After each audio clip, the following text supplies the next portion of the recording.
Attendant orders black woman to use the service entrance, doesn't realize she's the airline's owner. In the heart of Hartsfield-Jackson Atlanta International Airport, the world's busiest travel hub, millions of stories converge and disperse each day. Among the crowds rushing to reach distant gates and final destinations, one unassuming black woman, Alyssa Davis, stands poised by a check-in counter, elegant and calm, despite the swirl of human chaos. Unbeknownst to those around her, she is more than an ordinary passenger. In fact, she is the unspoken force behind one of the most powerful airlines in modern aviation. Today, however, a single flight attendant's smug command to use the service entrance will unleash a storm destined to remake the entire industry. Alyssa Davis's obsession with flight began long before she ever saw the inside of a plane. As a child, she lived with her mother, Monica, in a cramped but lovingly maintained apartment just east of downtown Atlanta. Their living conditions were modest, they struggled with rent, endured poor insulation during cold snaps, and spent hot summers relying on rickety fans. Despite these challenges, the warmth in that small home was real. Monica's abiding love for her daughter was a source of solace and motivation. From an early age, Alyssa discovered that reading about planes and watching them streak across the sky brought her a sense of boundless possibility. On free weekends, her mother would take her to the airport's observation deck, where Alyssa would press her face to the large glass window, wide-eyed at the giant metal birds hurtling into the air. Monica couldn't afford fancy toys or expensive vacations, but she invested in library memberships and rummage sales that offered second-hand books. Alyssa devoured every piece of information she could find on aircraft design, aerodynamics, and eventually, the business side of aviation itself. School became Alyssa's proving ground. Although her local public school was chronically underfunded, she excelled with voracious academic curiosity. Teachers soon recognized her hunger to learn. One evening, as she carefully did her homework by the flickering light of a bedside lamp, she happened upon an article about strong black women who had defied societal norms in various industries. It lit a fire in her heart. If others could break barriers, she could too. No sense of inadequacy or financial limitation would hinder her from realizing an ambition that seemed outlandish one day, owning an airline. That dream was years in the making, but the seeds were firmly planted. In high school, Alyssa's teachers encouraged her to join a local robotics club, where she honed her aptitude for building machines and understanding mechanical structures. She realized that her fascination with airplanes went deeper than the engineering side alone. She also grew curious about the economics and logistics behind how airlines ran. This holistic fascination set her apart from her peers, who either leaned toward hands-on mechanics or pure business. Alyssa pursued both, determined to understand every facet of the aviation ecosystem. Her mother, Monica, remained a steadfast supporter, despite never quite grasping the full scope of her daughter's ambitions.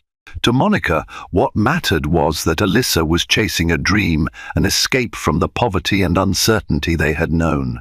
Each time, Monica finished a double shift at the diner and came home with sore feet. Alyssa would massage her ankles and vow that one day their situation would change. That vow propelled Alyssa through advanced placement classes, through local and state-level science fairs, and eventually to the doorstep of a top-tier university. She won a patchwork of scholarships, some for academic excellence, others for her leadership in community outreach programs. The summer before college, she was accepted into a specialized internship run by a local branch of an aerospace manufacturer. The taste of professional life in the aviation sector electrified her.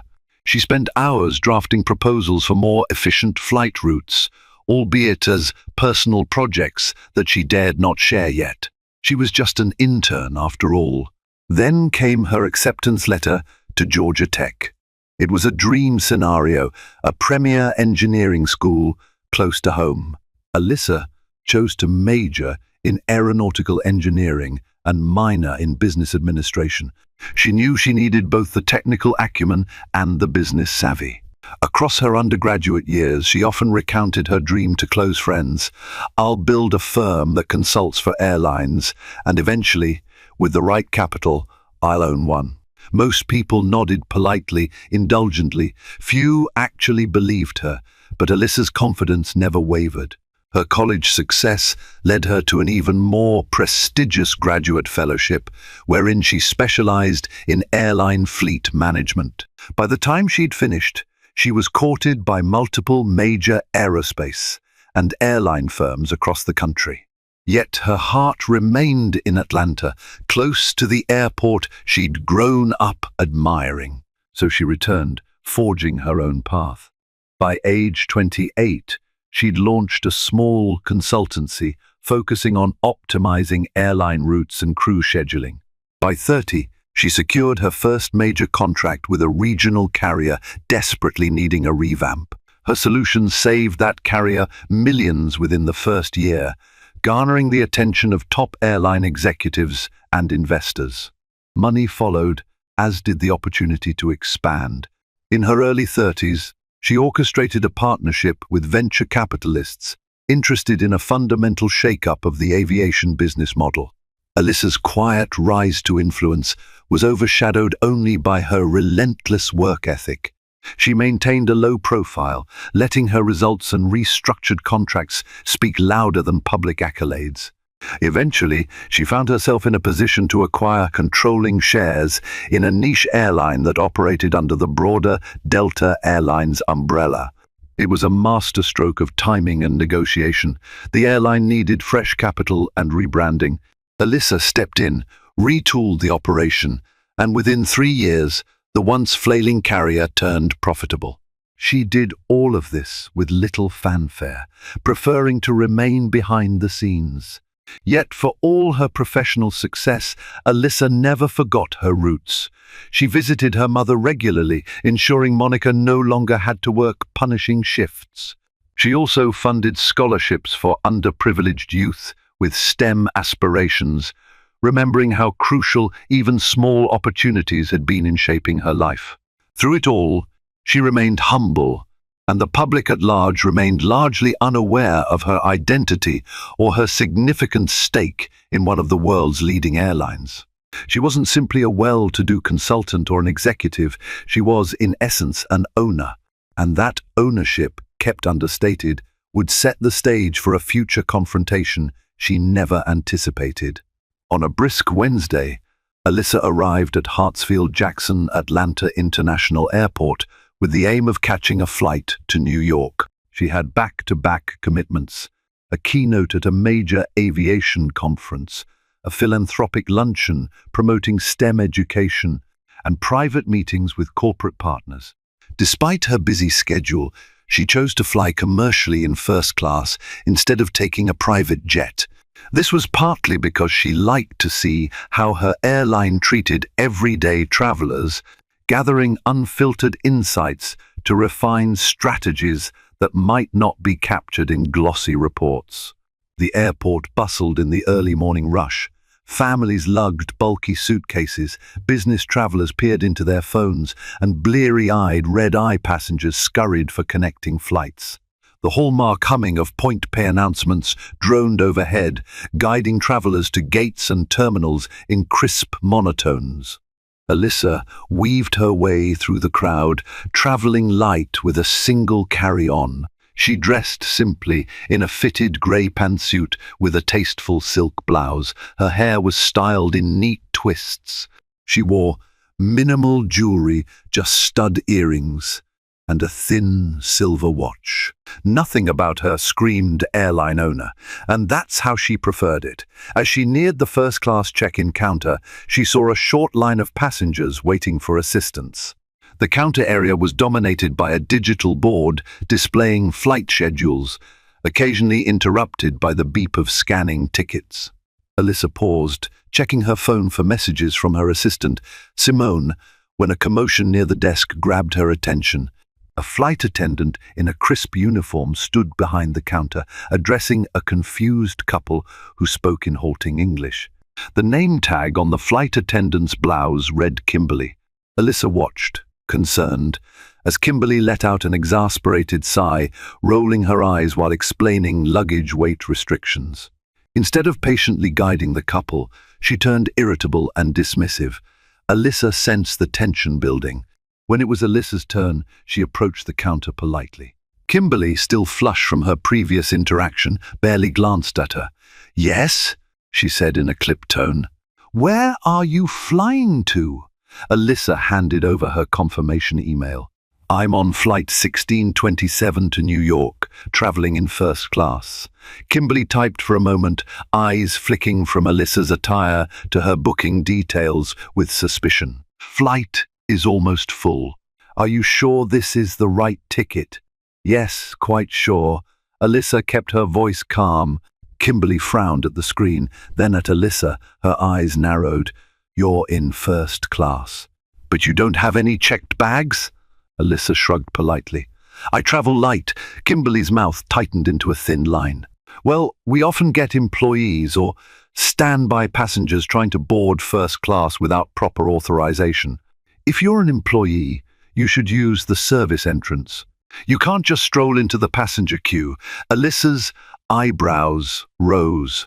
She sensed the racial undertone in Kimberly's assumption that a black woman in professional attire must be staff, or some standby traveler, rather than a paying first-class passenger. She could almost feel the stares of other travelers behind her. "I'm not an employee traveling standby," Alyssa replied, carefully controlling her frustration. "This is my full fare ticket." Kimberly sighed loudly as if inconvenienced. "Look, the service entrance is down that hallway."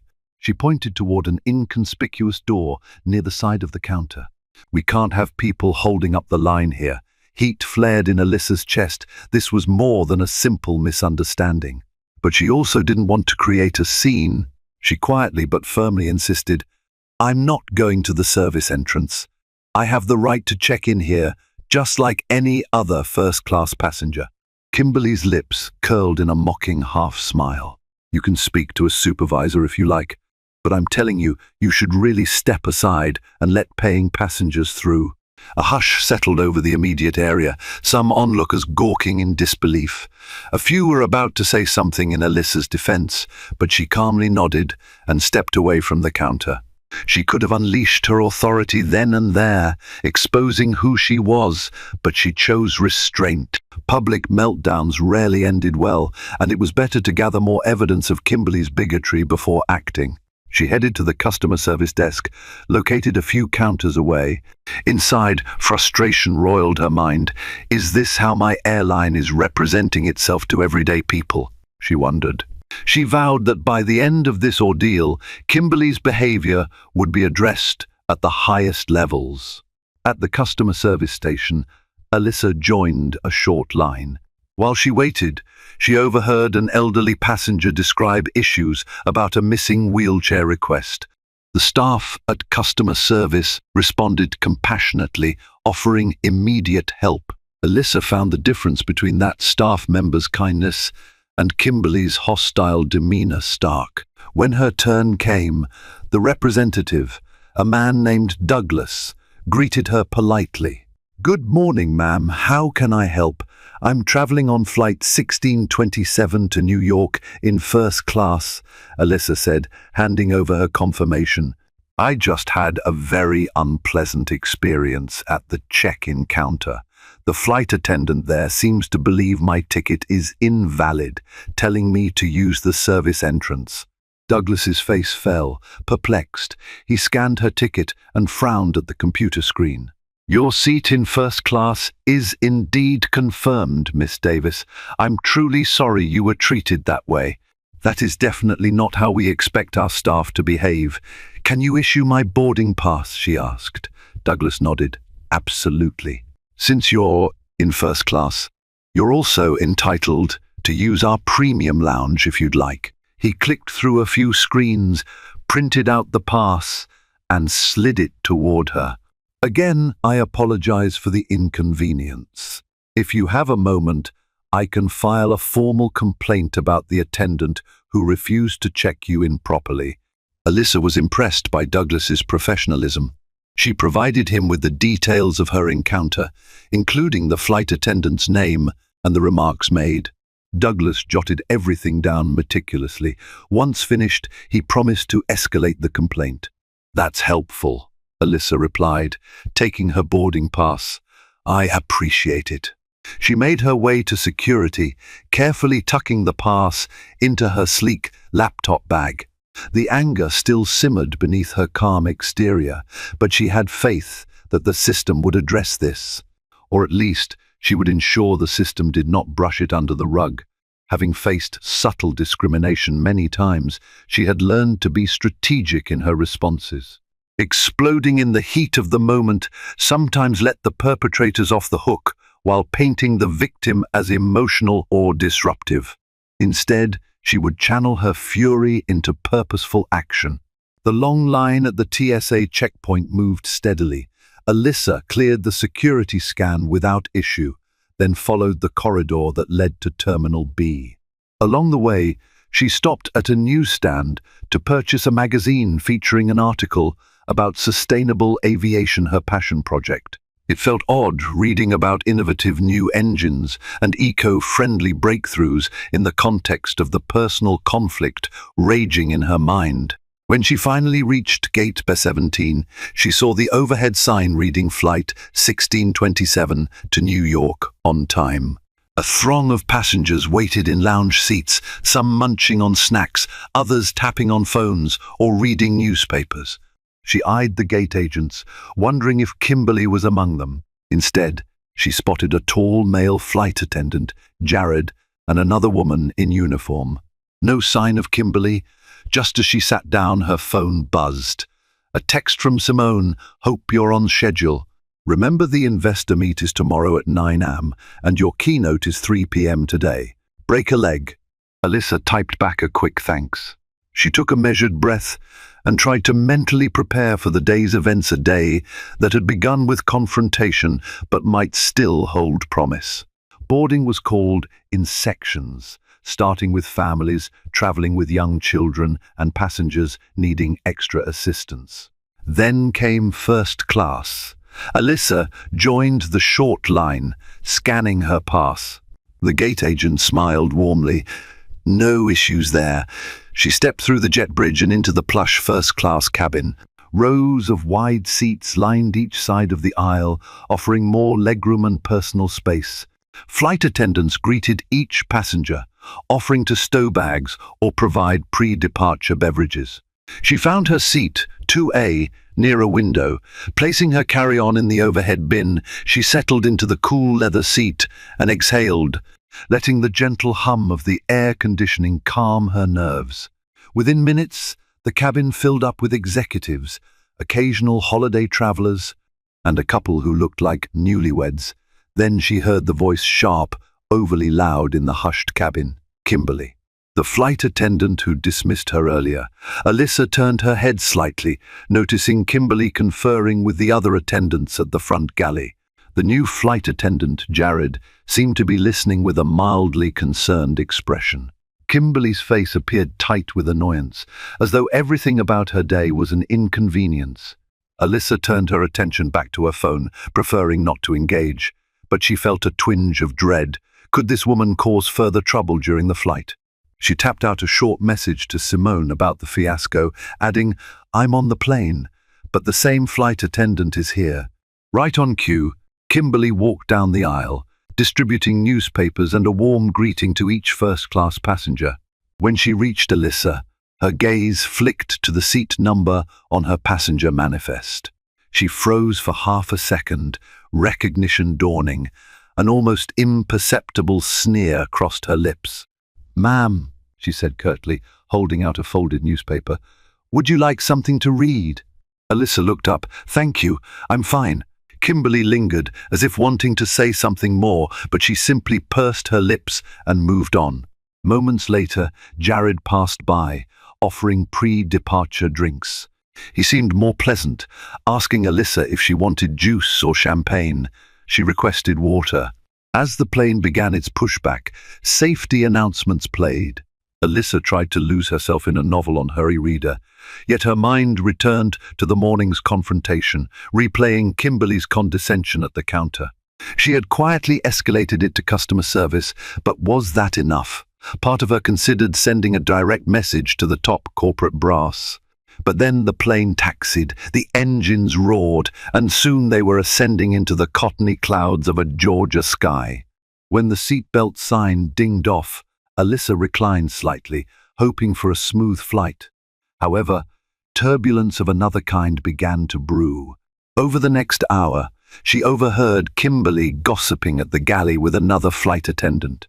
"Some people think they're so special," Kimberly muttered, not so subtly, always playing victim. "If they can't afford first class, they should just say so, not waste our time." Alyssa tensed. She wondered if Kimberly realized she was the victim in question, or if the woman simply didn't care about being overheard. The older couple across the aisle looked uneasy. Others seemed to sense the tension, but no one intervened yet. Alyssa breathed deeply, counting to 10. She refused to be provoked into a mid-air argument. The airplane was no place for theatrics. Later, lunch service commenced.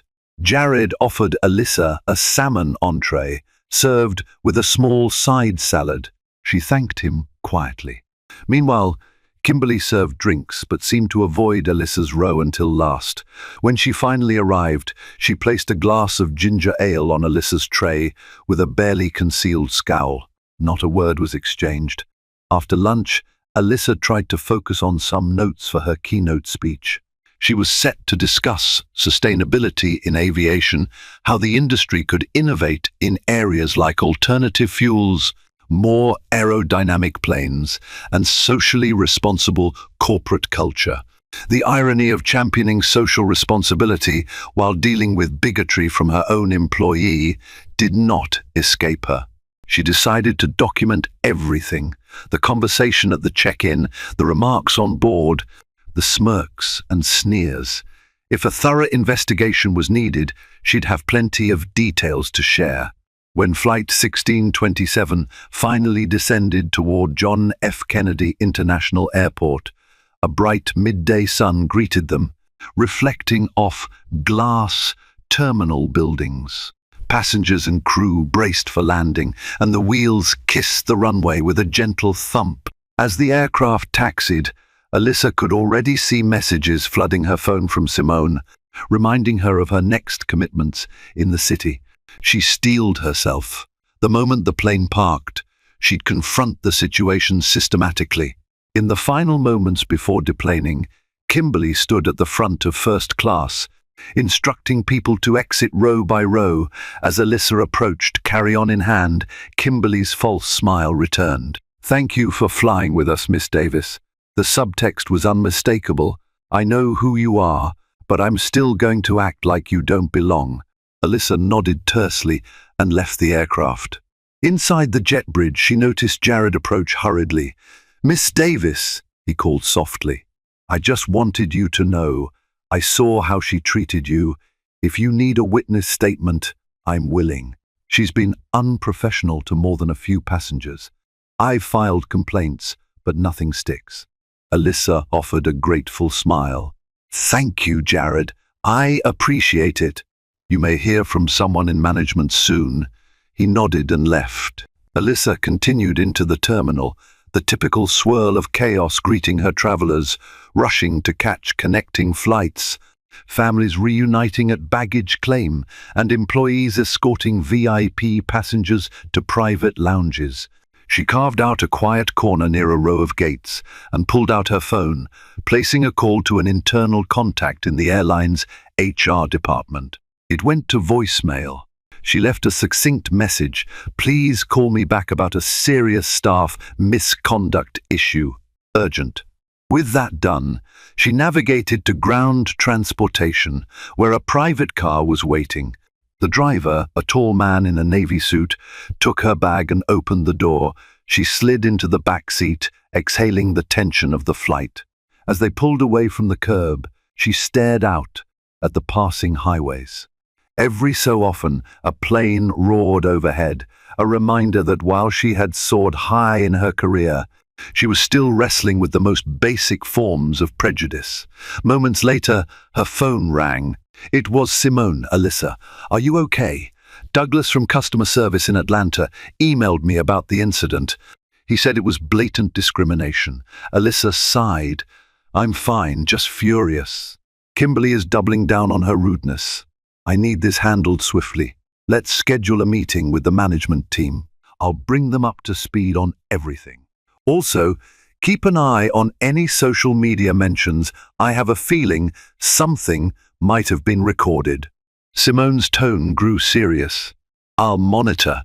Any next steps you want me to set into motion?" "Yes," Alyssa said.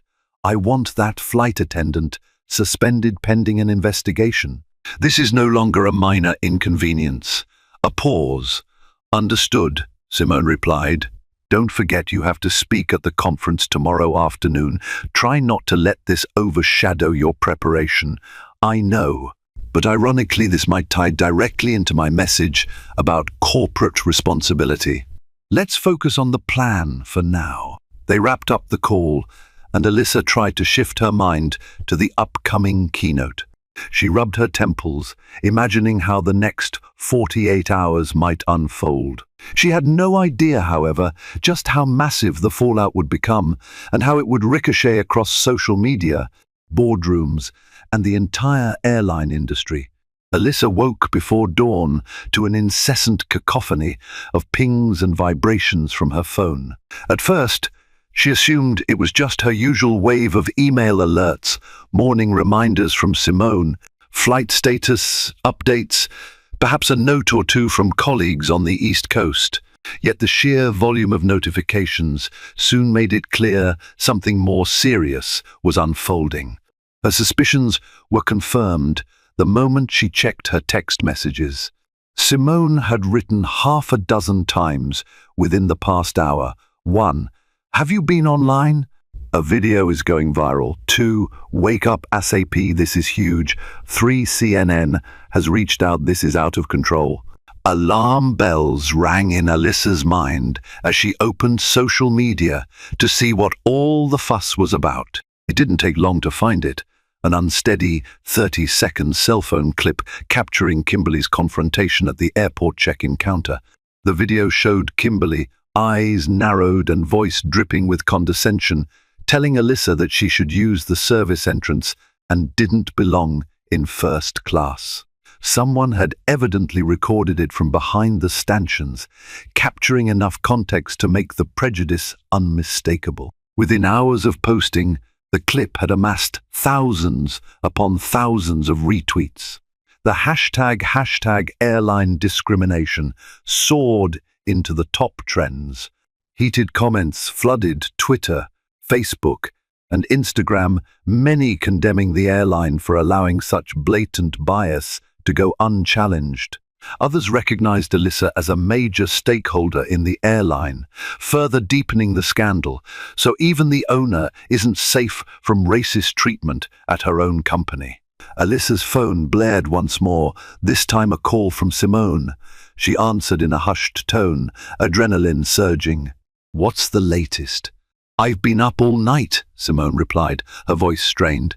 "Media outlets from local stations to national networks are picking up the story. BuzzFeed just posted an article about the flight attendant from hell. CNN wants you on air for an interview. Everyone is clamoring for an official statement." Alyssa rubbed her temples, trying to stave off an oncoming headache. Though she had anticipated that someone might have recorded the humiliating exchange, she never predicted it would erupt to this scale. Still, part of her recognized the power of public outrage. Maybe now, the airline would have no choice but to fully reckon with its internal flaws. "Tell them I need time to prepare my statement," she told Simone. "I'm not dodging them, but I'm not rushing into a half-baked interview." Have the PR team get me the official line we're issuing.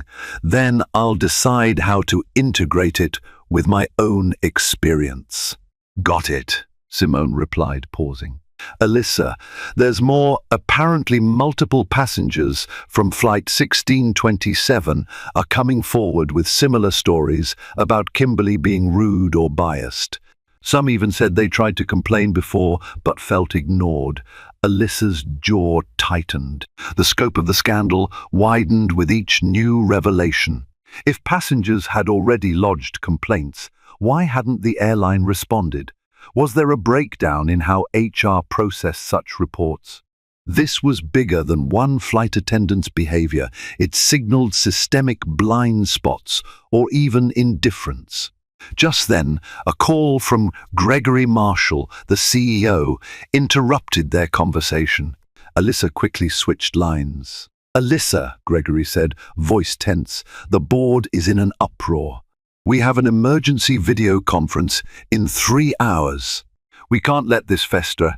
If we don't move decisively, the stock might nosedive. She understood the gravity of his tone. In an industry built on service and public trust, a viral scandal suggesting racism could be disastrous. Investors feared lawsuits and brand damage. Employees feared a culture that condoned such behavior. Schedule it, Alyssa said, her voice colder than she intended. And tell the board I won't shy away from the reality of what happened. This can't be swept under the rug. Hanging up, she stared at her phone's notifications, her feed flooded with strangers, both furious and sympathetic.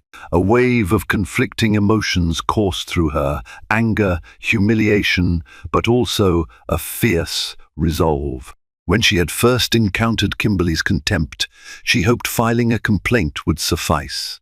Now the story was national news, forcing the entire airline to confront a crisis that had been festering beneath polished corporate veneers. She took a moment to steady herself, gazing around the minimalist hotel suite that suddenly felt too small for the chaos swirling outside. If the airline wanted a scapegoat, they would be sorely mistaken. She intended to leverage this moment to ensure lasting reform, no matter how messy it got in the public arena. Her phone buzzed yet again, likely another journalist inquiry. Gritting her teeth, she swiped to answer, stepping willingly into the storm that had already begun tearing through the industry. The afternoon sun filtered through the floor-to-ceiling windows of a high-rise conference room in Midtown Manhattan, illuminating a tense assembly of the airline's top brass. CEOs, CFOs, shareholders, and legal counsel all wore the same strained expression, the usual corporate confidence tempered by a sudden and very public crisis. The long, polished table was littered with laptops and stacks of documents, evidence of last-minute scrambling to manage the uproar triggered by the viral check encounter video. At one end of the table, Gregory Marshall, the airline's CEO, stood with arms folded. Dark circles under his eyes betrayed his fatigue. "Thank you all for gathering on such short notice," he began, voice echoing in the hushed room. "We have a significant problem on our hands, and we can't afford to make any missteps." Alyssa Davis sat to his right, face calm but posture rigid. She had quietly arrived a few minutes earlier, acknowledging only a handful of people with nods. Though she'd typically keep a lower profile, every gaze seemed to land on her. After all, she was both the victim of the widely condemned encounter and a major player in the airline's corporate hierarchy. The tension in the room felt palpable, as though the slightest spark could ignite an explosion of frustration, blame, and panic. Gregory cleared his throat. "We're all aware of the viral footage depicting flight attendant Kimberly directing Miss Davis, one of our major stakeholders, I might add, to use the service entrance. As of this morning, the airline's social media channels have been flooded with condemnation.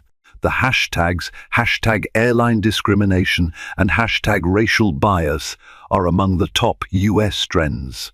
Shareholders are calling me non-stop. Some of our most loyal corporate clients are threatening to reconsider their partnerships. Brianna Yu, the CFO, interjected.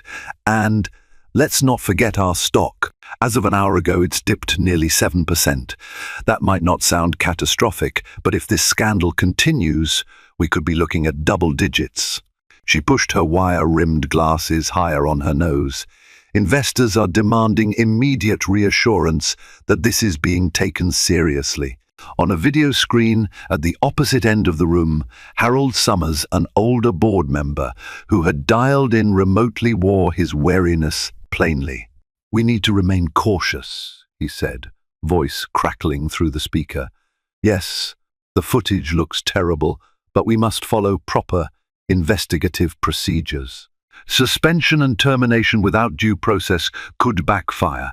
Alyssa finally spoke, her tone clipped. "Harold, we're well past the point of simply worrying about corporate liability.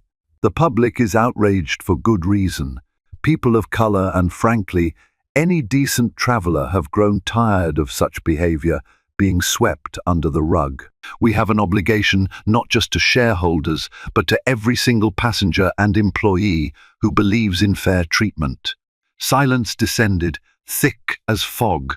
For years, Alyssa's role in the airline had been partially veiled, but now her authority and personal stake in the matter put her words on par with the CEO's. Gregory nodded solemnly. "I agree. We can't appear indecisive. The disciplinary action has to be swift and unequivocal." The airline's lead attorney, a poised woman named Rhonda, opened a folder thick with papers. "Legally, we have sufficient grounds to suspend Kimberly immediately. Multiple passengers alongside Miss Davis have lodged formal complaints, and the video evidence supports claims of discriminatory conduct." She flipped a page, scanning notes. However, if the airline moves straight to termination, Kimberly's counsel might argue that we deprived her of a fair inquiry. "A short but thorough investigation is our best course." A murmur of agreement washed around the table. Harold exhaled and nodded reluctantly. "All right, but it needs to be done promptly. We can't drag this out while social media runs wild." Gregory turned toward Alyssa. "You fielded several media requests. CNN, MSNBC, even Good Morning America are asking for interviews. What's your position on speaking publicly?" All eyes shifted to Alyssa again, some expectant, others wary. She inhaled, recalling the onslaught of calls and messages she had received all morning. "I'll talk, but I won't minimize what happened to me or to any passenger who's experienced this flight attendant's hostility. Transparency is key to regaining public trust. If they think we're covering anything up, it'll only feed the flames." Brianna nodded. "And we can emphasize that we have strict codes of conduct and are launching a comprehensive review. Maybe we can also highlight any training improvements or programs we had in the works show. We're not just reacting, but proactively making the airline more inclusive." Alyssa's gaze lingered on Brianna. She appreciated the mention of deeper reforms. "Right. We can't simply blame one person, suspend her, and wash our hands of responsibility. This entire situation reveals deeper cracks, complaints about staff rudeness, potential gaps in HR procedures. If the system had caught Kimberly's behavior sooner, maybe this wouldn't have escalated to a national scandal." Gregory pinned an official memo to the digital board in the center of the table. "I've drafted a preliminary action plan. Step 1, an immediate public statement acknowledging the incident and our zero-tolerance stance on discrimination. Step 2, suspend Kimberly, pending an expedited investigation. Step 3, restructure our training programs, including implicit bias training for all staff, from check-in to senior managers." He cleared his throat and added, "Step 4, a thorough audit of prior complaints that may have slipped through the cracks." Harold rubbed the bridge of his nose. That's an ambitious program. Can we handle the cost and logistical headache right now? Alyssa leaned forward. Considering the potential fallout if we don't, the question should be, can we afford not to? She spoke with a calm intensity that brooked no dispute. Over the years, she had become adept at navigating high-stakes boardrooms. But this felt different. This was personal, an affront to her dignity, and a betrayal of the values she believed her airline should stand for. The lead attorney flipped another page. We also need to prepare for any legal pushback from Kimberly's side. She might claim this is an overreaction fueled by public hysteria. Alyssa shrugged. Let her. The video speaks for itself. Plus, multiple witnesses have stepped forward. Even if this tries to morph into a "hey said," she said, I have every intention of testifying, not just as a passenger, but as someone invested in preventing such behavior altogether. A scattered chorus of murmurs indicated agreement. Harold remained stoic, but he raised no further objections. Clearly, the entire board recognized that the usual corporate tap dance, evasive answers, and boilerplate apologies wouldn't suffice in the age of instantaneous, global scrutiny. Gregory tapped his notepad, wrapping up. All right, I think we have a consensus on our strategy. Alyssa, I'd like you to collaborate closely with PR to finalize the statement. We'll push it out within the hour. Then we'll move to suspend Kimberly formally and launch the internal audit. A quiet relief swept around the table, although the underlying tension lingered.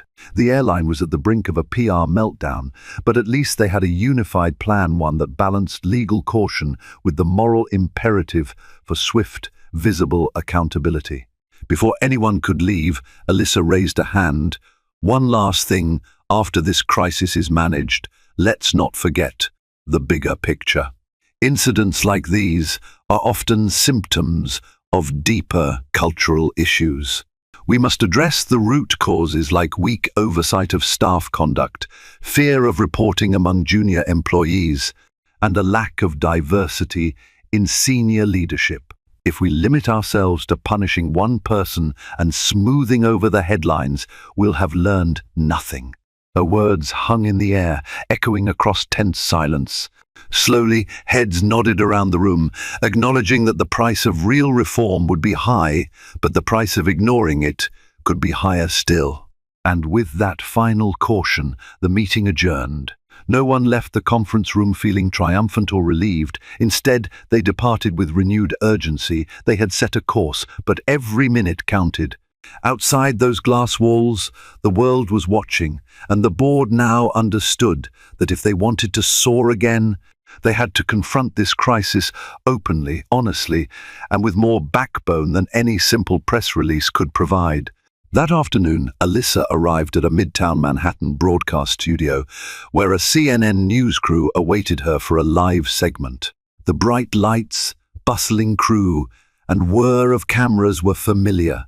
She'd done interviews before, but usually about sustainability or tech innovation, not about a scandal within her own airline. A producer greeted her, walking her to a small chair in front of a backdrop. She was outfitted with a discreet earpiece. Within minutes, the anchor's voice crackled, introducing the piece. Today, the airline industry faces a major controversy as a viral video shows a flight attendant discriminating against a black first-class passenger. Even more surprising, that passenger is a major stakeholder in the airline itself. Joining us now is Alyssa Davis, whose story has sparked intense public debate. Alyssa's heart thumped. She forced herself to remain calm, to project measured resolve rather than indignation. The anchor's questions began. Miss Davis, can you walk us through what happened at the check encounter? Alyssa recounted the incident, choosing her words carefully to underscore that this was not about personal revenge, but an example of a systemic issue. The anchor then pivoted. Do you believe this flight attendant targeted you because of your race? Yes,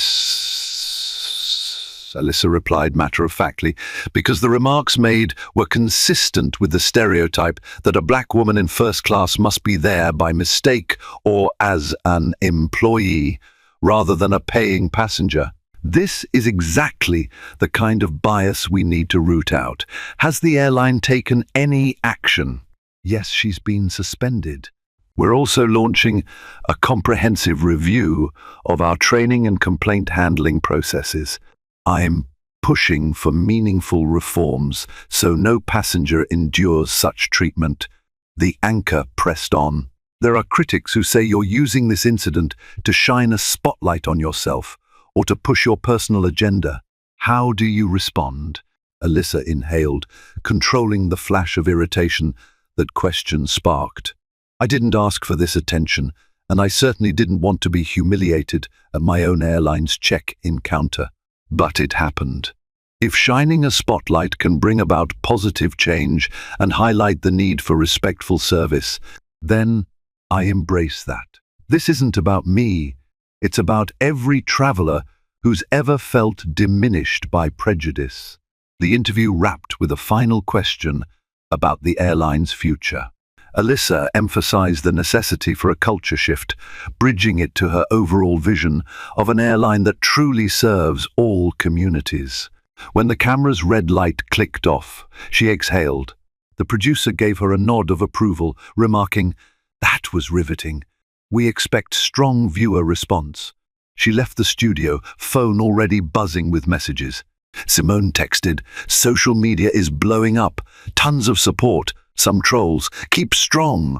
As she headed back to her hotel to prepare for the next interview, a local New York station, she thought about the avalanche of attention.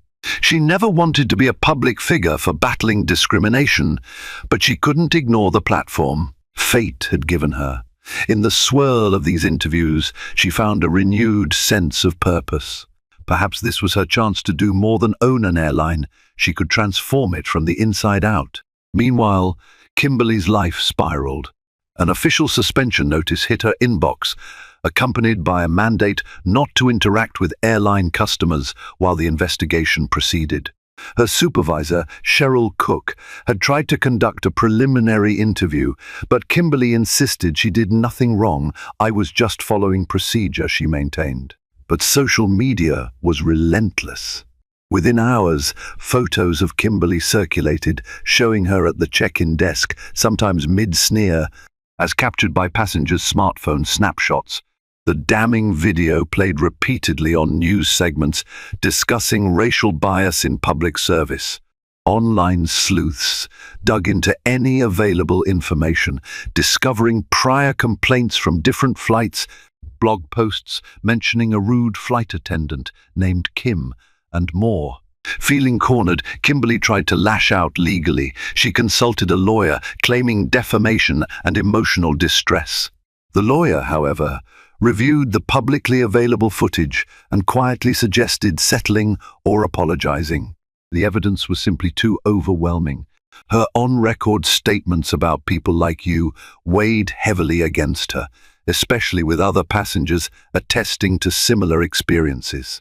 A rumor spread that even if the airline decided to show leniency, no competitor would want to hire a flight attendant who had triggered a racially charged national scandal. Her career in aviation might be over. She told friends in frantic phone calls that she was being scapegoated. Most advised her to apologize publicly. "They might spare you," one friend said. But pride got the better of Kimberly. She posted a short statement online, denying any prejudice and accusing Alyssa of pulling rank. It only inflamed the outcry.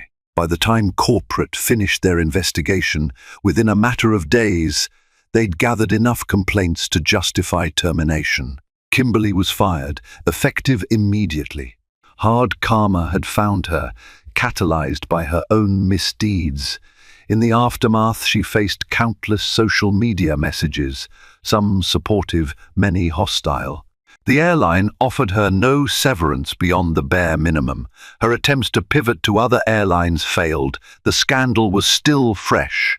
Ultimately, she vanished from the public stage, a cautionary tale of how arrogance and racism could destroy a career overnight. For Alyssa, the days and weeks following the interviews were a haze of meetings, press briefings, and strategic planning. The airline had taken a financial hit, stock price wavered, and some frequent flyers expressed concerns about the corporate culture.